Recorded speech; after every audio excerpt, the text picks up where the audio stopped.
سلام رفقا، امیدوارم حالتون خوب باشه و آیندهتون به قشنگی همون چیزی باشه که توی گذشته آرزوشو میکردید. همونطوری که میدونید چند سالیه که استفاده از موس‌های بیسیم خیلی رواج پیدا کرده و با پیشرفت اونا و کم شدن تأخیرشون توی انتقال حرکت، حتی اینجور موس‌ها بین کاربرای حرفه‌ای و گیمرها هم خیلی محبوب شدن و میشه گفتش که استفاده از موس‌های سیمدار دیگه داره منسوخ میشه. اما یکی از مسائل مهمی که باید توی استفاده از این موس‌های بیسیم بهش دقت کرد، مراقبت از دانگل اوناست. دانگل همون قطعه‌ایه که وصل میشه به کامپیوتر یا لپتاپمون و ارتباط موس رو با کامپیوتر یا لپتاپ برقرار میکنه. اگه به هر دلیلی مثلا این دانگل‌ها گم بشن، خیس بشن یا به هر نوعی خراب بشن، ما برای استفاده از اون موس به مشکل میخوریم. یه سری موس‌ها هستن که از بلوتوث پشتیبانی میکنن و در دسترس نبودن دانگلشون هیچ مشکلی ایجاد نمیکنه. میشه اون موس رو وصل کرد به بلوتوث کامپیوتر یا گوشی موبایل و از طریق بلوتوث از اونها استفاده کرد. اما توی این ویدیو من صحبتم در رابطه با موس‌هایی که قابلیت بلوتوث ندارن و خب بدون دانگل نمیشه از اون استفاده کرد. خیلی‌ها فکر میکنن اگه دانگل موسشون گم شد یا خراب شد دیگه نمیشه از اون موس استفاده کرد و باید موسشون دور بندازن.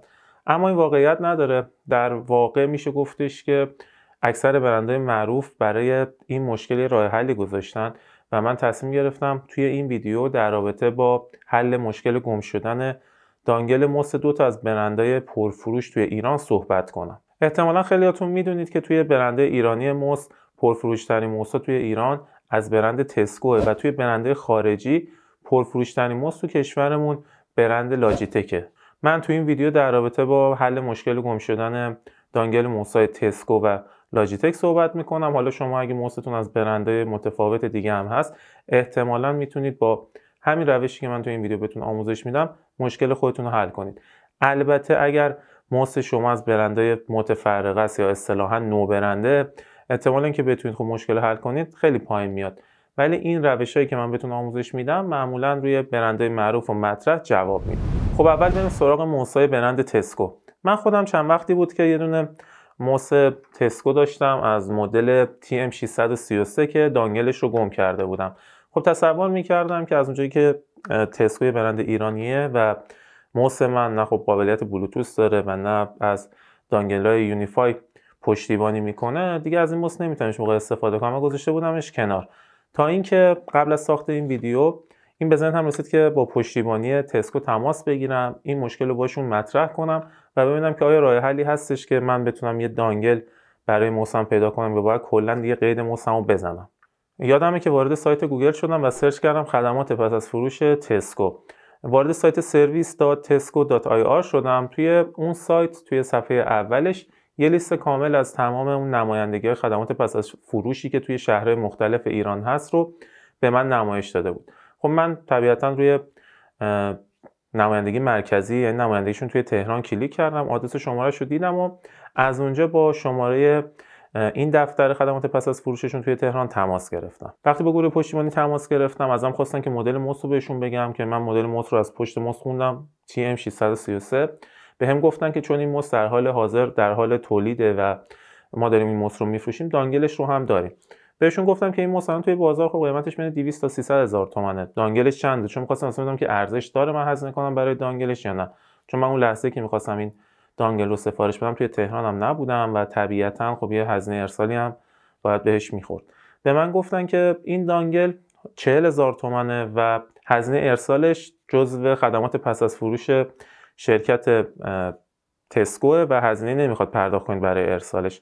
من شماره کارت گرفتم ازشون، توی واتساپ واسهشون رسید پرداختیمو فرستادم و بعد از 2-3 روز همچین بسته بزرگی به دستم رسید که خب یه مقدار برای این دانگل به این کوچیکی به نظرم حجیمه و این دانگل داخلش بود.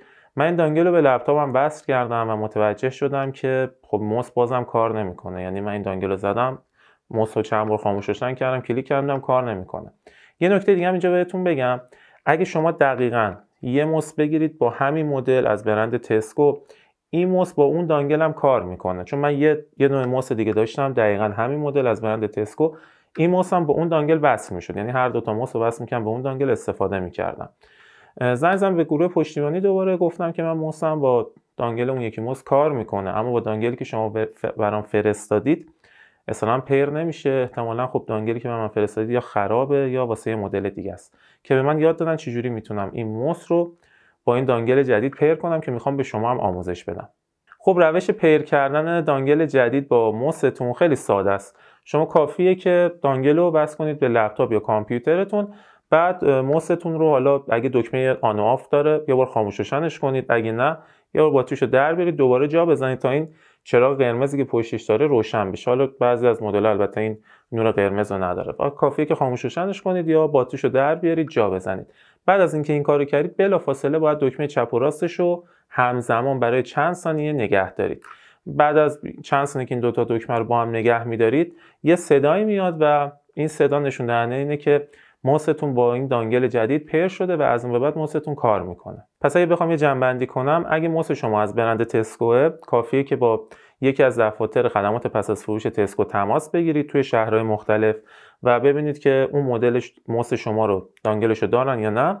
بعد از اینکه دانگل به دستتون رسید و هزینه‌شو پرداخت کردید، دانگل رو وصل کنید به لپتاپ، دو تا دکمه رو با هم نگه دارید برای 5 ثانیه و بعد از اون میتونید از موستون استفاده کنید. خب حالا وقتش که بریم سراغ موس‌های برند لاجیتک. موس‌های برند لاجیتک در کل 3 مدل دانگل دارن. یه سریشون که دانگل‌های 2.14 گیگاهرتزی دارن مثل همون دانگل‌های موس تسکو، یه سریشون دانگل‌های یونیفای دارن اصطلاحاً و یه سریشون هم که حالا مدل جدیدترش هم هست دانگل‌های بولت دارن. اون دسته از موس‌های لاجیتک که دانگل‌های 2.14 گیگاهرتزی دارن، اگر دانگلشون گم بشه شما نمیتونید وصلشون کنید به یه دانگل دیگه، مگر اینکه برید یه موس لاجیتک دقیقاً از همون مدل بگیرید و خب هر دو این موس‌ها رو وصل کنید به اون دانگل 2.14 گیگاهرتزی و ازش استفاده کنید. منم ندیدم جای این دانگل 2.14 گیگاهرتزی رو به طور مجزا بفروشن و مثلا مثل همون چیزی که گفتم در رابطه با برند تسکو و بشه اونو وصل کرد به موس و ازشون استفاده کرد.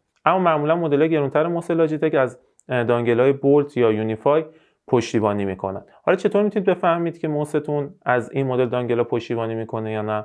اگر زیر موستون این علامت زرد رنگ رو دیدید و موستون این علامت رو داشت، یعنی از دانگل‌های بولت اصطلاحاً پشتیبانی میکنه موستون. اگر زیر موستون این علامت نارنجی یا قرمز رنگ بود، یعنی موس شما از دانگل‌های یونیفای پشتیبانی میکنه و اگر دانگلتون گم شد باید دانگل یونیفای بگیرید برای موستون. من یه سرچ زدم توی اینترنت و متوجه شدم که دانگل‌های یونیفای موس‌های لاجیتک در حال حاضر توی ایران هست. میشه اونو مثلا از طریق سایت تروب سفارش داد و خرید که قیمتش هم یه چیز هولوش 1,200 که به نظرم خب برای دانگل موس قیمت بالاییه، مگر اینکه اون موس انقدر ارزنده باشه که ارزشش رو داشته باشه ما انقدر هزینه کنیم برای خرید دانگلش. بعضی هم تحقیق کردم ببینم دانگل‌های بولت پیدا میشه تو ایران یا نه که خب هیچ فروشگاهی ندیدم دانگل‌های بولت رو داشته باشه و توی سایت آمازون هم وقتی چک کردم متوجه شدم که تقریبا این دانگل‌ها قیمتشون تا 2 برابر دانگل‌های یونیفای، یعنی اگه توی ایران باشه احتمالاً بالای 2 میلیون قیمت داره. پس اگر موس لاجیتک شما از دانگل‌های یونیفای یا بولت پشتیبانی میکرد باید دانگل متناسب با موس خودتون رو سفارش بدید و تهیه کنید. بعد از اینکه دانگل رو تهیه کردید باید طبق چیزی که جلوتر بهتون آموزش میدم دانگل موستون رو با موستون اصطلاحاً پیر کنید و اونا رو به هم دیگه وصل کنید. با من همراه باشید بریم پای سیستم ببینیم که چطوری میتونیم دانگل جدیدی که برای موسمون خریدیم رو توی برند لاجیتک با موسمون پیر کنیم. خب مرورگرمون رو باز میکنیم، تو قسمت سرچ گوگل تایپ میکنیم لاجیتک و اینتر رو میزنیم. اولین سایت که برام میاره سایت logitech.com، سایت مد نظر ماست. سایت رو باز میکنیم. توی صفحه اصلی سایت لاجیتک از قسمت ساپورت روی سیال سافوار کلیک میکنیم. یکم منتظر میمونیم تا نرم افزارهای لاجیتک اینجا واسمون لود بشه. خب همونطور که قبلا توی ویدیو توضیح دادم اگر موستون دانگل یونیفای پشتیبانی میکنه باید این نرم افزار رو دانلود و نصب کنید. اگر موستون دانگل بولت رو پشتیبانی میکنه باید این نرم افزار رو دانلود و نصب کنید. من برای مثال نرم افزار بولت رو روش کلیک میکنم، وارد همچین صفحه میشیم. از این قسمت نرم افزار رو دانلود میکنیم. یکم منتظر میمونم تا دانلودش انجام بشه. خب حالا این برنامه رو باز میکنیم و مراحل نصبش هم خیلی ساده است. روی اینستال کلیک میکنیم، یه مقدار منتظر میمونیم تا مراحل نصبش تموم بشه. روی کانتینیو کلیک میکنیم. اینجا نوتنکس رو میزنم، اد دیوایس رو میزنم. حالا من اینجا موس لاجیتک ندارم که وصلش کنم به کامپیوتر. وقتی موس لاجیتکتون رو دانگلش رو متصل کردید به کامپیوترتون، از این قسمت میتونید اون رو با موستون پیر کنید. روی این قسمت کلیک میکنید، موستون هم که روشن میکنید و به همین سادگی موس حالا بولت یا یونیفایتون رو میتونید از طریق این برنامه با دانگلش پیر کنید. خیلی ازتون ممنونم که تا اینجا ویدیو من همراه بودید. امیدوارم ویدیو به کارتون اومده باشه. ضمناً بهتون پیشنهاد میکنم یه نگاهی هم به ویدیویی که این کنار میذارم بندازید، شاید براتون مفید باشه و به کارتون بیاد. مرسی که ویدیو رو لایک میکنید و کانال رو سابسکرایب. ممنون.